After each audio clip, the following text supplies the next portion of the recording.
We often get questions of how can I grow food indoors, or how can I grow them on balconies? What can I actually grow to make sure that I'm taking care of my family? And we've had videos that focused on just food, and these are food items. But the things we're going to be talking about today is really more oriented towards our health, medicinal benefits with natural holistic herbs. When we get to food crunches and food crises and issues when it comes to stress, it really takes a toll on us, and especially with our health. So today we're going to talk about 10 herbs that you should be growing indoors, not only for just food, but as natural medicine. Putting it on other foods. Remember, food heals our body. Let these 10 be assets to you and your family. You can grow these in buckets, indoors, on windowsills, and they could be a game changer for you and your health and also for your survival. Let's jump into it.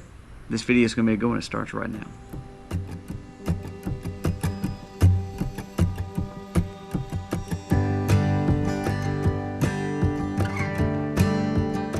Hey guys, welcome to the Max. Thank you so much for being here today. If you're new to the Max, go down here, press subscribe, ring the bell, give us a thumbs up or a thumbs down. That's okay, but let us know what you think about this video. Our goal is to always give you content that can benefit you and your family, especially as you talk about prepping, preparedness, sustainable living, homesteading, and taking care of your needs. Number one would be turmeric. Turmeric is something that grows really good in warmer climates, so it tends to do better even indoors if you are even in a colder climate. So this is one of those things that does not take a lot of room to grow. You can actually grow it in a smaller pot. You don't even need a 5-gallon bucket. Turmeric grows below its actual shoot, or its plant that's growing above it. So the plant is pretty. It almost reminds you of a lily growing up. So it actually can be used for beautification if you're just trying to grow something indoors for prettiness, but also for feasibility for you and your family. It's really just the root of the actual plant. Turmeric helps with symptoms for cold and flu, which is huge. Should have been very beneficial over the last few years. It's also very good for muscle and joint pain. It is an anti-cancer food, so we tend to put it on our eggs and put it in milk. It's a good thing. It also can dye clothes if you're wanting to dye. It has a very strong color, so I challenge you, don't be brushing your teeth with it for sure. But this is in the rhizome family. You can buy an organic turmeric, put it in a little bucket with some soil, water it heavy, and you're going to start seeing it grow. Then you can have it for a sustainable crop all year long. Grows forever, sustainable food. Very, very good for your health. Very good as a spice to add to other foods. This is one that you should be growing. Number two is mint. Mint you almost can't kill. We have tons of mint growing naturally here on our farm. But you can grow this in a pot indoors with no issue. Put it in a windowsill. It pretty much takes over any bed that it's in. So if you're growing it in a bigger pot, it will fill that pot up. If you're going in a smaller pot, that's okay. For instance, this is not mint, but this little pot here, this will grow just about anything that we're talking about today. So 1 to 3 gallons is all you need on some of these pots. If you want bigger and you want things to grow more, then you can put them in the bigger pot. Mint is good for soothing the stomach and nausea. It's a very good additive if you're making tinctures or if you're putting them in some kind of tea. You can basically boil it, simmer it, steep it, let it sit right there on your kitchen counter, and you can make a little herbal tea on it. It's very, very good for you, especially when it comes to nausea. You can make your own toothpaste or mouthwash. It also has antioxidant properties. That's really one of the reasons that we grow it. I love the smell of it. It's fresh, it's uplifting. It's something that you should be growing indoors in your home. Today's sponsor is also an herb. And a lot of times if you're not able to grow some of the things that we have on this list, this may be a great company to look at. Black Forest Supplements. When all else fails and the crap hits the fan and you're not able to grow or not able to get the best food to make sure that you're having the best energy to go through the problems that you're having, look no further than this supplement company. I take supplements every day, literally every day. And this is one of those companies that I trust. It's a natural supplement that's from the earth. In a world that we cannot predict what goes on, it's always essential to be prepared. Just like this list, part of being prepared is having good quality foods and herbs going into your body at all times to sustain anything that life throws your way. Black Forest Supplements harnesses the power of potent herbs like Cistet tuberoso and Tonkat alley. Both of these are known for their stress-relieving properties and support brain function and cognitive function. Also for men, it enhances testosterone. Another supplement is terkesterone. This is one that I actually have tried, especially as I try to work out and try to stay fit and try to stay healthy as possible. It helps with muscle growth and enhances performance. These supplements are crucial, just like these herbs that we're talking about, for any scenario, especially if the crap hits the fan. We always want to research what we take and what herbs that we have going in our body. I've enjoyed using them as part of my daily routine when it comes to my supplements. I'm at the peak of my energy because, again, we run a farm, we have a business. It's just crazy. You can try the products now with the special discount codes, the MAC. I will link it below in the description and also pin it in the comment. Check out blackforestsupplements.com/MAC and get 10% off your order today. Be the very best version of yourself that you can be when it comes to energy and the power of herbs that are naturally grown on our earth. Number 3 would be great for you. It would be rosemary. Now, rosemary is one of those things that you can easily keep alive, no problem, no questions asked when it comes to being inside. Also, you can reroot it and make more rosemary. A lot of these you can split and literally start plants from plants, and now you're building a side hustle and able to sell, barter, or utilize with neighbors and other people that want these plants as well. Rosemary is great because you can take a cutting, put it in water, and pretty much you can build your own plants. What is rosemary good for? Not only is it good to put on chicken, it helps with memory retention. It helps boost your immune system. Boy, don't we need that now, especially as we start going to the fall seasons of the year. So we need to make sure that we have this. When we talk these herbs and all these plants, they're food. They can be utilized. And a lot of times when our diet is struggling, herbs comes alongside that and make sure that we're having the support to make our body thrive.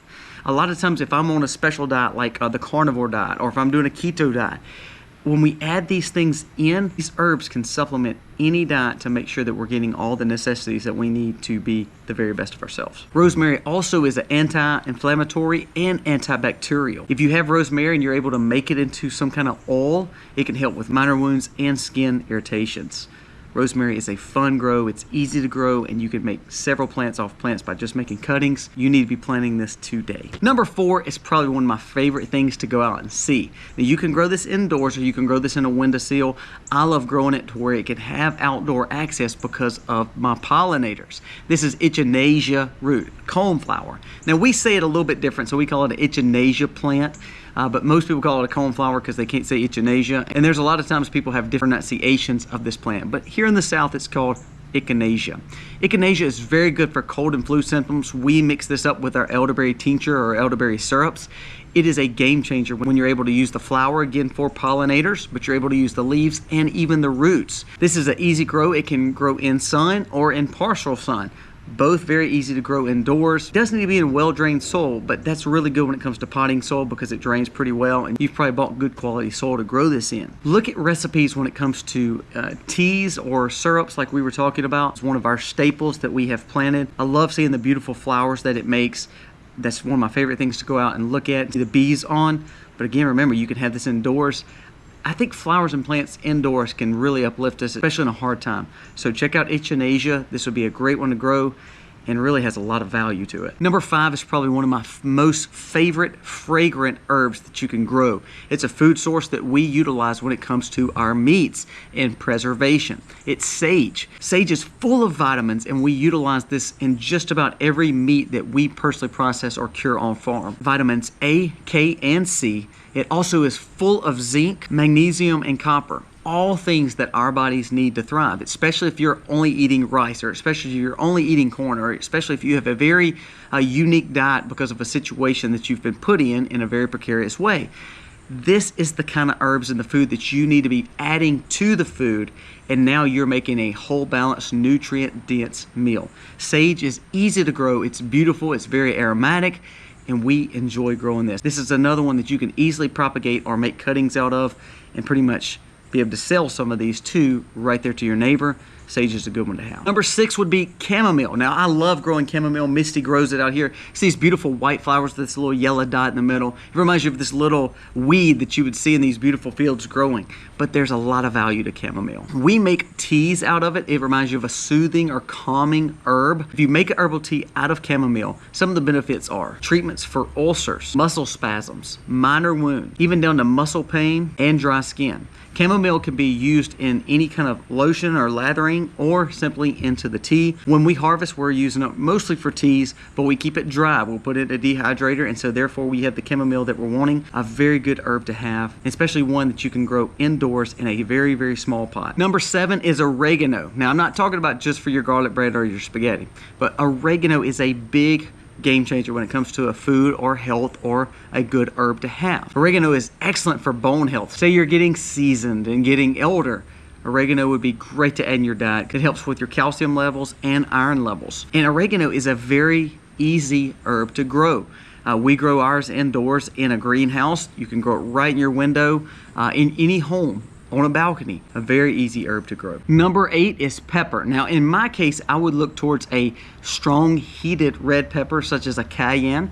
The reason is it can benefit in a lot of different ways. We dehydrate our cayenne pepper and then we add it to meals. It's very good for our bodies. What's crazy about red peppers is it has something called capsaicin in it. The capsaicin in the spicy pepper tells your brain not to feel the pain of whatever else that's going on your body or in your body. So I know that sounds crazy.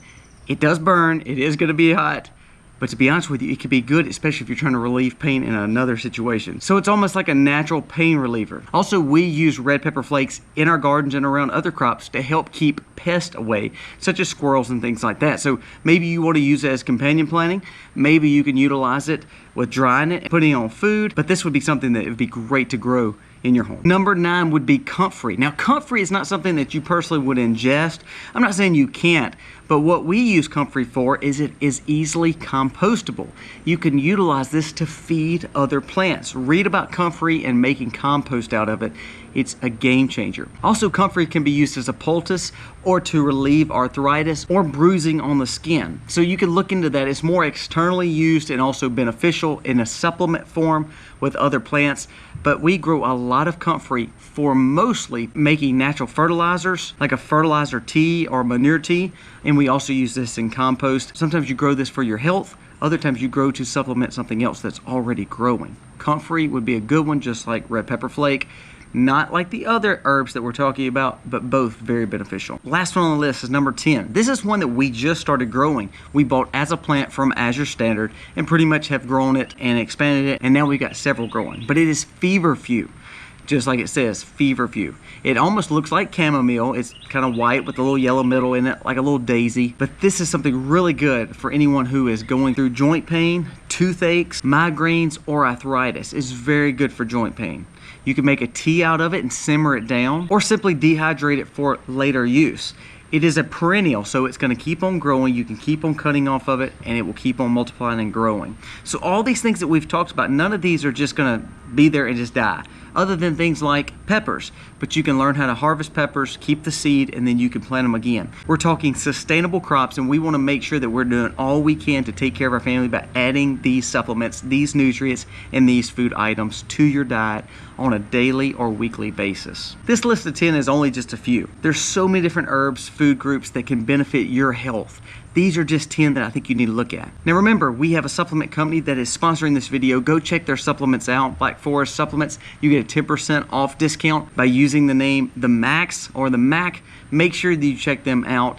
When you can't grow your own herbs, you need to look at supplements. This would be a great company to look at. If there's a company that you trust, hey, check those out too. But when I can't grow it, I want to make sure that I have enough supplements to cover all my nutrients and minerals that I personally need each and every day. Let me know what you think about this video. If you're growing any of these, comment below. I want to know if you're growing any of these, or if you've not heard of some of these, you may want to pick those up. You can buy seeds for dirt cheap and start growing your own, or you can get cuttings from your neighbors, or buy the plants from places like Azure Standard or another seed provider. These are some great plants to grow, and I hope that you'll start doing it. When you grow a little bit, grow a little every day, you're going to add more nutrients, more minerals, more benefits to your diet, which will help you go through any situation that life throws at you. Guys, thank you so much for watching. God bless. Happy homesteading, y'all.